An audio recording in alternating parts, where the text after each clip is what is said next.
Hi everybody, I'm Joan and I'm actually part of the research team from the university. I've been for quite a while. In my previous life, before I retired, I worked in education, industry, banking, social services, education, and finally ended up in democratic services. So I worked with a lot of councillors, mentoring them, etc. So when my dad died 18 years ago and I became my mum's carer, I wasn't really daunted because I thought, well, I know where everything is within. In theory, that was wonderful, except in practice, it didn't work like that. I knew where to go, who to ask. No public out there hasn't got a clue. You look on the websites and they're not very user-friendly. So my mum lived in one local authority and I lived in another one. And the two authorities just didn't speak, either the councillors or the officers. It was really difficult, especially as my mum didn't want to move out of her area, which is fair enough, she'd lived there a long time. I couldn't move because I'd got a family. So we'd done our best over the years and visited most days. And then she became extremely ill and was given 24 hours to live. At this point, we realised we're not going to be able to care for her now.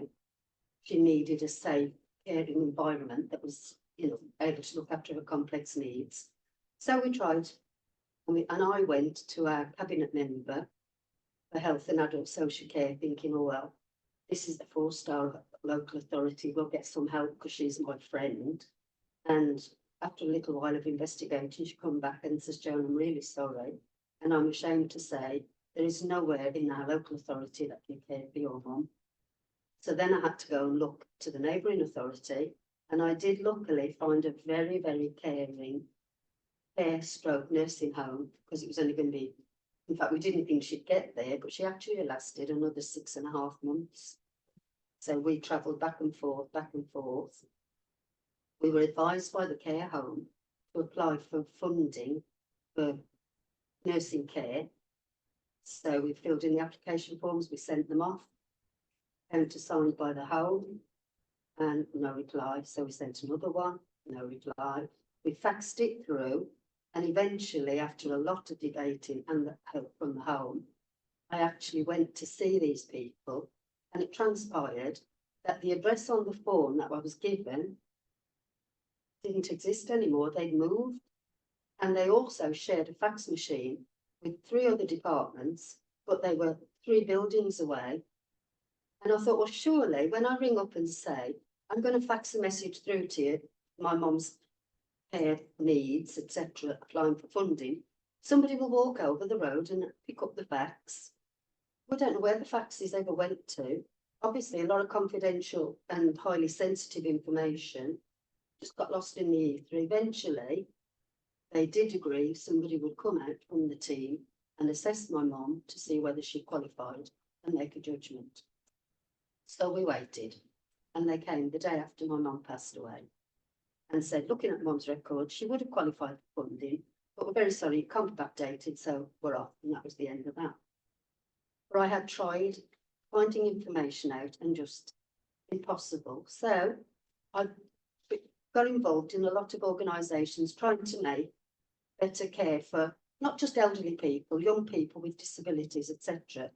Because we sit around the room and we're all looking quite well and healthy, I would think. We don't know what care we're going to need tomorrow. And last year, my husband was diagnosed with vascular dementia. And now I've started on this caring journey again. And I have to say, even though with my past experience, and I'm only dealing with one local authority, which obviously is the one I worked for 30 years, it's no easier for me to find health information, care for my husband, than it was for my mum 20 years ago. So I think people need to try and get through to everybody, particularly councillors, because they're the ones who can make a difference. And we need to make a difference for the future for everybody. So that's my story. So thank you for listening. And let's hope, looking at Adrian, I mean, he's a lot younger and I know he needs the care. But when he gets old, maybe it'll all be perfectly okay for him. Thank you all.